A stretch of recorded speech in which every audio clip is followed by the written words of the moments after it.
Hi friends, I Tejas Gandhi from Sunmars Educations. I welcome to all of you in our YouTube channel. Today we learn definitions related to magnetic circuit. This is the another part of unit 2. Today we will discuss in this topic what do you mean by magnetomotive force, ampere turn, reluctance, reluctivity and permeance. So let's start the today session. First of all, what do you mean by magnetomotive force? That means MMF. The current flowing in an electric circuit is due to the existence of electromotive force. Similarly, magnetomotive force जैसे electric circuit में EMF होता है, मतलब electron को एक जगह से दूसरी जगह मूव करवाने के लिए हम जो फोर्स या तो प्रेशर अप्लाई करते हैं उसको हम क्या बोलते हैं ईएमएफ। वैसे ही मैग्नेटोमोटिव फोर्स होता है, किसी भी मैग्नेटिक मटेरियल सर्किट के अंदर फ्लक्स को प्रोड्यूस करना है तो उसके लिए हम क्या यूज़ करते हैं MMF. So it require to drive the magnetic flux in the magnetic circuit, मतलब फ्लक्स को प्रोड्यूस करने के लिए हम क्या यूज़ करते हैं magnetomotive force. The MMF is also known as the magnetic potential. जैसे इलेक्ट्रिक पोटेंशियल होता है, जैसे मैंने बताया था कि अगर 10 वोल्ट की बैटरी है और 100 वोल्ट की बैटरी है, जिस बैटरी का पोटेंशियल ज़्यादा है वो ज़्यादा करंट फ्लो करेगा। वैसा ही कुछ मैग्नेटिक सर्किट में है, अगर जिस मटेरियल का मतलब म्यू आर रिलेटिव परमियाबिलिटी ज़्यादा है या तो फिर उसका पोटेंशियल ज़्यादा है तो वो ज़्यादा मैग्नेटिक फ्लक्स प्रोड्यूस करेगा, मतलब कि उसकी अगर एमएमएफ कैपेसिटी ज़्यादा है तो वो ज़्यादा फ्लक्स प्रोड्यूस कर सकता है। It is the property of a material to give rise to the magnetic material. तो इसमें अलग अलग तरीके के मटेरियल होते हैं, ferromagnetic, antiferrimagnetic, ferrimagnetic material, diamagnetic, अलग अलग तरीके मटेरियल होते हैं। तो हर मटेरियल में फ्लक्स की वैल्यू अलग अलग होती है। The magnetomotive force is the product of flux and the reluctance. जैसे आपने ओम्स लॉ में पढ़ा था, आई इक्वल टू क्या होता है वी बाई आर। तो यहाँ पे मैग्नेटोमोटिव फोर्स की सिमिलरिटी क्या होती है, आपकी ईएमएफ होती है, मतलब मैग्नेटोमोटिव फोर्स ईएमएफ की तरह होता है। और फ्लक्स जो होता है, मतलब इलेक्ट्रिक सर्किट में करंट फ्लो होता है, इसमें फ्लक्स प्रोड्यूस होता है, मतलब फ्लक्स करंट की सिमिलरिटी है। और रिलक्टेंस जो है, जैसे रेजिस्टेंस है जो करंट को अपोज करता है, वैसे रिलक्टेंस है जो फ्लक्स को अपोज करता है। सो वैसे हम ओम्स लॉ में क्या लिखते हैं, V equal to I R. तो यहाँ पे हम लिख सकते हैं एमएमएफ का सिमिलरिटी क्या है ईएमएफ। तो यहाँ पे एमएमएफ बराबर क्या लिखा, F is equal to current, current का सिमिलर क्या है फ्लक्स। तो यहाँ पे फ्लक्स लिखा है, फ्लक्स मल्टीप्लाई बाय एस। जैसे हम वहाँ पे रेजिस्टेंस लिखते हैं, यहाँ पे क्या लिख सकते हैं reluctance S. Magnetomotive force can measure regarding the magnetic field intensity and the length of the substance। अगर कोई भी मटेरियल है, या तो स्क्वायर है या तो रेक्टेंगुलर है या तो कोई भी सर्कुलर बॉडी मैग्नेट है, तो उसकी पर्टिकुलर लेंथ एल होगी। तो हम क्या लिख सकते हैं magnetomotive force that equal to magnetic field strength multiply by the length of this particular magnetic bar और मैग्नेटिक मटेरियल। तो फील्ड स्ट्रेंथ हम ऐसा भी लिख सकते हैं magnetomotive force divided by L, मतलब जितनी लेंथ आप इंक्रीज करोगे उतनी स्ट्रेंथ उसकी क्या हो जाएगी, कम हो जाएगी। ठीक है, उतना फील्ड आपका जो जनरेशन है वो कम हो जाएगा। तो इस वजह से एच क्या है आपका मैग्नेटिक फील्ड स्ट्रेंथ, और एल जो है लेंथ ऑफ सब्सटेंस है। एम्पियर टर्न क्या होता है, जैसे मैंने फर्स्ट वीडियो में बताया था कि कोई भी मैग्नेट को मैग्नेटाइज करना है तो हम किसी मैग्नेट के ऊपर आप कॉइल वाउंड कर सकते हो, और उस कॉइल को आप एक्सटर्नली करंट अप्लाई करो तो N multiply by I, N is a number of turns, I is a current in ampere. तो एन और आई का मल्टीप्लिकेशन होने की वजह से उसको क्या बोलते हैं हम एम्पियर टर्न। और एम्पियर टर्न किसका यूनिट होता है एमएमएफ का, और वो क्या करता है उस मैग्नेट के सराउंडिंग में मैग्नेटिक फील्ड या तो मैग्नेटिक फ्लक्स को जनरेट करता है। तो उसको हम क्या बोलते हैं एमएमएफ या एम्पियर टर्न बोलते हैं, और एमएमएफ का यूनिट होता है एम्पियर टर्न। सो उस वजह से हमने यहाँ पे लिखा है एमएमएफ इज इक्वल टू, मतलब F is equal to N number of turns of coil multiply by I.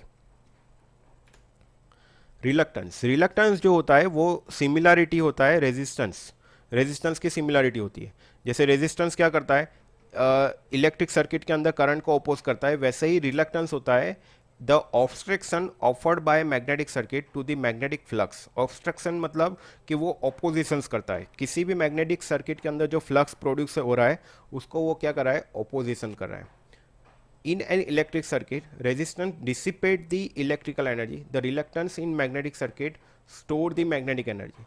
Electric circuit में क्या करता है, जब करंट फ्लो होता है पर्टिकुलर रेजिस्टेंस या किसी भी बॉडी के अंदर से, तो वो क्या करता है, डिसिपेट कर देता है, जो भी एनर्जी है वो हीट के फॉर्म में एनर्जी डिसिपेट कर देता है। जबकि रिलक्टेंस क्या करता है, वो एनर्जी को स्टोर करता है। वो एक पर्टिकुलर करंट को मैग्नेटिक फील्ड फॉर्म में कन्वर्ट करके, करंट को मतलब इलेक्ट्रिकल एनर्जी को कौन सी एनर्जी में कन्वर्ट करता है, मैग्नेटिक एनर्जी में कन्वर्ट करके वो एनर्जी को क्या करता है, स्टोर करता है। सो that why it is denoted by S. Its unit is ampere turn per weber.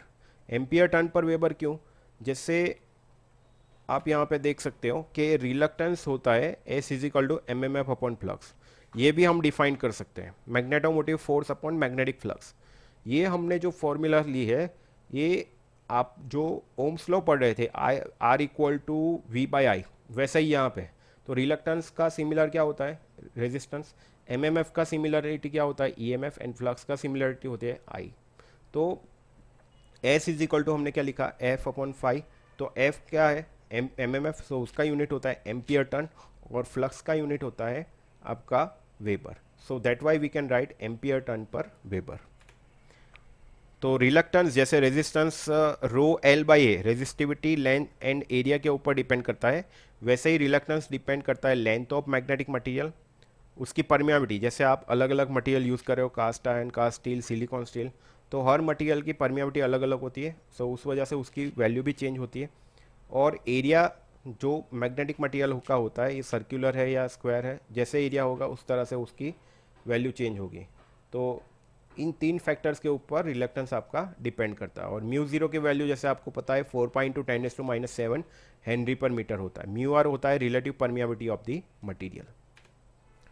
परमियंस जैसे कंडक्टेंस था, कंडक्टेंस क्या करता था कि किसी भी कंडक्टिंग मटेरियल के अंदर जो करंट फ्लो हो रहा है उसको हेल्प करता था या तो एग्जिस्ट करता था, मतलब it allows to flow of current in electric circuit. वैसे ही कुछ यहाँ पे परमियंस है। परमियंस रिलक्टेंस का ऑपोजिशन है। जैसे कंडक्टेंस का ऑपोजिशन क्या है, रेजिस्टेंस। तो रेजिस्टेंस क्या करता है, oppose to flow of current, तो कंडक्टेंस अलाउ करता है। वैसे ही यहाँ पे परमियंस क्या करता है, which allows to flow of और produce the flux in material. तो परमियंस का किसको सिमिलर करता है, कंडक्टेंस को। So it is the reciprocal of reluctance of the magnetic circuit. It is denoted by P and its unit weber per ampere turn. Reluctance का unit क्या है, ampere turn per weber. तो इसका unit क्या बनेगा, weber per ampere turn, because reciprocal of reluctance. और परमियंस जो है वो डिपेंड करता है, एस इक्वल टू हम क्या लिखते हैं, L upon mu zero mu R A. तो वैसे ही यहाँ पे परमियंस क्या लिखेंगे, A upon A multiply by mu zero mu R upon L. और last one is reluctivity. Reluctivity क्या होता है, it is defined as the reluctance offered by magnetic circuit of unit length and unit cross section. जैसे हमने resistivity पढ़ा था, तो resistivity क्या होता है कि किसी भी कंडक्टर की लेंथ या तो एरिया के ऊपर डिपेंड नहीं करता। अगर किसी भी कंडक्टर की लेंथ आप कितनी भी बढ़ा दो या एरिया उसका कितना भी बढ़ा दो, उससे उस रेजिस्टिविटी के ऊपर कभी फ़र्क नहीं पड़ता। वो फ़र्क तभी पड़ता है जब आप उसके अंदर मटेरियल चेंज करो, मतलब कॉपर एल्यूमिनियम मटेरियल चेंज कर रहे हो तो उस मटेरियल की रेजिस्टिविटी चेंज होती है। तो वैसे ही इस रिलक्टिविटी का है, अगर कोई मैग्नेटिक सर्किट में मैग्नेटिक मटेरियल चेंज करो तो उसकी रिलक्टिविटी क्या हो जाती है, चेंज हो जाती है। तो उसका यूनिट क्या होता है, मीटर पर हेनरी, और वो रेसिप्रोकल होता है परमियाबिलिटी का। सो रिलक्टिविटी हमने क्या लिखा, 1/μ। So I think all of you understood this theory. Thank you for watching my video.